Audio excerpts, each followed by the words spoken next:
Hello दोस्तों, मैं ओम शर्मा आप सभी का स्वागत करता हूं हमारे YouTube channel the A1 study पर। तो आज का हमारा टॉपिक है अडानी से संबंधित, क्योंकि जैसे कि आप लोग को पता है भारत के अंदर मोस्टली देखा जाए अडानी को बहुत ज़्यादा टारगेट किया जाता है, वो भी भारत के अपोजिशन द्वारा। और इसमें मोस्टली बताया जा रहा है क्या इसमें डीप स्टेट का हाथ है, तो सारी अपडेट बताएंगे एक एक करके। तो सबसे पहले ये हमारा टेलीग्राम, ये इसका स्कैन कोड, आप इसको स्कैन करके हमारे टेलीग्राम लिंक से जुड़ सकते हो। यदि यहाँ से स्कैन नहीं होता तो वीडियो के डिस्क्रिप्शन में सभी लिंक दिए होते हैं, चाहे टेलीग्राम हो, व्हाट्सएप हो, इंस्टाग्राम, आप हमसे कनेक्ट हो सकते हो। तो जैसा कि पता है आप लोगों को कि अडानी और उनके जो भतीजे हैं सागर अडानी को टारगेट किया गया और बताया गया कि यूएस के अंदर उन पर एंटी करप्शन के चार्ज लगे हैं। जिसके बाद क्या हुआ, पूरे विपक्ष के द्वारा और मोस्टली ग्लोबल मीडिया द्वारा अडानी को टारगेट किया गया कि अडानी के ऊपर रिश्वतखोरी के आरोप लगे हैं। लेकिन हुआ क्या, इसके माध्यम से अडानी को काफी ज्यादा लॉस झेलना पड़ा। लेकिन उसके बाद क्या हुआ, जैसे ही ये बात निकलकर सामने आते कि अडानी के ऊपर कोई चार्ज नहीं है, उसका कोई नाम ही नहीं है यूएस के अंदर ये जो केस दर्ज किया गया है, तो फिर धीरे धीरे क्या हुआ, उसका स्टॉक एक्सचेंज क्या हुआ, थोड़ा सा इंक्रीज हुआ, 70% के आसपास पहुंच गया। लेकिन क्या हुआ कि अडानी के ऊपर जैसे ही ये बात निकल के आई कि हाँ इनके ऊपर चार्जिंग लगे हैं यूएस के अंदर, उसको काफी ज्यादा लॉस का सामना करना पड़ा। और मोस्टली देखा जाए केनिया के अंदर आप देख सकते हो, जो केनिया के वहां के प्रेसिडेंट हैं रूटो, उन्होंने भी $2.6 मिलियन की जो डील थी उसको कैंसिल कर दिया अडानी के साथ, जो उनके द्वारा की गई थी। आप यहां पर देख सकते हो जो केनिया प्रेसिडेंट है विलियम रूटो, उन्होंने कैंसिल कर दी 2 डील, वो भी अडानी ग्रुप के साथ, जो लगभग $2.6 बिलियन की थी।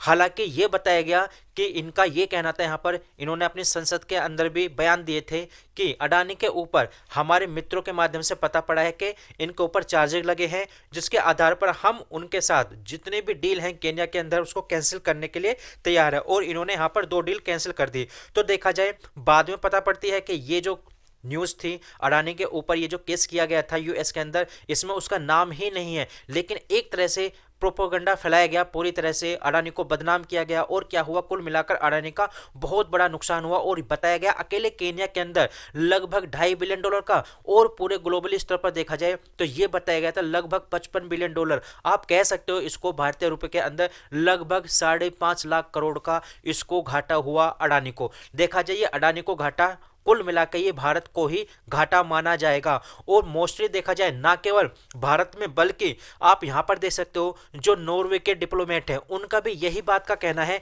कि when will American overreach stop, मतलब ये अमेरिका का जो अतिक्रमण है ये कब समाप्त होगा। कभी वो भारत को टारगेट करते हैं, कभी वो किसी दूसरे कंट्री को टारगेट करते हैं, मतलब कुल मिला के देखा जाए कि वो टारगेट करते हैं, लेकिन इस बार उसको अडानी को टारगेट किया गया। ये जो नॉर्वे के डिप्लोमेट है ये यूएन के former environment programme executive director भी रह चुके हैं।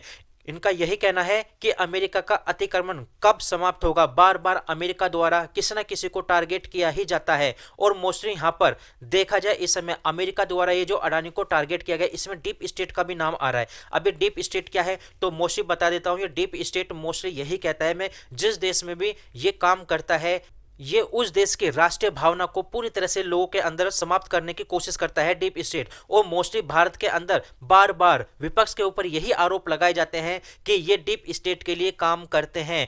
क्वेश्चन ये रेज होता है कि बार बार अडानी को ही मोहरा क्यों बनाया जाता है मोस्टली इंडियन ओपोजिशन द्वारा, और हर बार बातें क्लियर हो जाती है कि अडानी के ऊपर कोई चार्ज नहीं है, कोई एफआईआर नहीं है, लेकिन फिर भी बार बार इनको ही टारगेट किया जाता है, मतलब अडानी को ही टारगेट किया जाता है। इसमें डीप स्टेट का नाम निकलकर आता है हर बार। आप खुद सुनिए, एक टीवी चैनल पर सुधांशु त्रिवेदी जी द्वारा ये बात बताई जा रही है। आप सबसे पहले ये वीडियो देखिए। अडानी जी का बताता हूं, बहुत अच्छा इन्होंने अडानी जी बात की। ये बताइए ये यूएस कोर्ट में जो आरोप लगा है वो किन राज्य सरकारों को पैसा देने का आरोप लगा है, बोलिए। आंध्रा, छत्तीसगढ़, तमिलनाडु, तेलंगाना। बोलो ना आपकी सरकार ने दिया है कि नहीं, बोलो दिया है कि नहीं दिया है, और दिया है तो इस्तीफा दो। ये भैया चितवी मेरी पटवी मेरी नहीं चलेगी। अब मैं बताना चाहता हूं, और अब मैं एक सीरियस बात कहना चाहता हूं। एक सीरियस बात आप सोचिए, आज सोलर पैनल्स में, सोलर एनर्जी कंपनी के लिए सोलर पैनल्स में एक छत्र साम्राज्य किसका है, चाइनीज कंपनी का है कि नहीं, बोलिए। और जब अब भारत सोलर एनर्जी में आगे बढ़ता हुआ जा रहा है, हमने प्रधानमंत्री सूर्य घर योजना शुरू की है 1 करोड़ घरों पे, तो सोलर पैनल में हमें डिपेंडेंसी चाहिए। अब मैं पूछना चाहता हूं, यदि भारत की सोलर कंपनीज डाउन होंगी तो फायदा किसको मिलेगा, बोलिए। लगातार इंपोर्ट होता रहेगा कि नहीं। और इसीलिए मैं कहना चाहता हूं भैया, 80 चुटकी 90 ताल, जिधर शुरू होता संसद सत्र उधर से ताल बजती है 7 समुंदर पार से। पिछले 3-4 सालों में आप देख लीजिए, जब जब संसद का सत्र शुरू होने वाला है, कभी हिंडनबर्ग की रिपोर्ट, कभी बीबीसी की रिपोर्ट, कभी ग्रेटा थनबर्ग की रिपोर्ट, तो कभी कुछ आ जाता और अभी फिर उसके बाद आ गया। और वैसे एक बात बताऊं, जिन अटॉर्नी ने ये रिपोर्ट फाइल की, अभी से कोर्ट ने एक्सेप्ट किया, उनका नाम ब्रॉयस ऑर्डन्स करके है। वो जॉर्ज सोरेस के बेटे के बहुत घनिष्ठ मित्र के मित्र हैं। और ये मैं नहीं कह रहा हूं, ये तो अमेरिका, और इसलिए तो आपके चैनल में भी दिखाया गया है फैक्ट। तो बहुत सारे फैक्ट है, तो लोगों को समझ। तो आपने ये वीडियो सुनी, मतलब कुल मिला के डीप स्टेट का नाम बोला जा रहा है, सोरजोरस का नाम बोला जाए। सोरजोरस वही है जो डीप स्टेट को मतलब कंट्रोल करता है, ना केवल इंडिया में, बल्कि आप ये भी सुनिए, जो स्पुतनिक जो कि एक फॉरेन मीडिया है, उस पर भी ये बात बोली जा रही है कि इंडिया की तरक्की यूएसए को बर्दाश्त नहीं हो पा रही। I think there's another force at play here.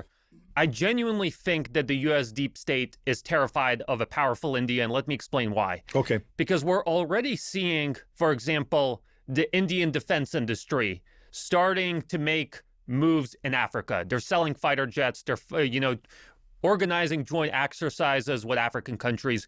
We're seeing interest in Latin America towards buying Indian Tejas fighter jets. Exactly. And it's not just happening in the defense industry. We're seeing Adani Group, which is, one of India's economic powerhouses, starting to launch major infrastructure projects in Bangladesh, in Sri Lanka, and now in Kenya. So we're kind of seeing India develop its own answer to the Silk Road. They're seeing that what China's doing with the Belt and Road Initiative, Yeah. they're seeing what Russia's doing with the Eurasian Economic Union, and they're also launching their own separate initiatives. So from the US point of view, this is all very disconcerting because they're seeing that India could potentially bite into the pie that they've, successfully controlled for all these, not just decades, but centuries. Because I don't think the United States was ever seriously expecting that the Indians could give them a run for their money in Africa or a run for their money in Latin America. कि India की तरक्की USA को बर्दाश्त नहीं हो पा रही, जिसको वो हानि पहुंचाना चाहता है, जिसमें वे ये बात बोल रहे हैं कि भारत एक सिल्क रोड का निर्माण कर रहा है जो कि चाइना को प्रॉब्लम क्रिएट करेगा, चाइना को बर्दाश्त नहीं होगी, और अडानी को टारगेट करना चाइना को काफी ज्यादा फायदेमंद रहेगा। इंडिया तेजस फाइटर जो जेट फाइटर विमान है, उसकी डिमांड लैटिन अमेरिका में बहुत ज्यादा इस समय बढ़ रही है, जो कि यूएस को बर्दाश्त नहीं होगी, क्योंकि यूएस नहीं चाहता कि इंडिया के और भी जितने भी हथियार हैं वो किसी दूसरी कंट्री के द्वारा खरीदे जाएं। तो आप लोग खुद समझ सकते हो कि अडानी को ही टारगेट क्यों किया जा रहा है।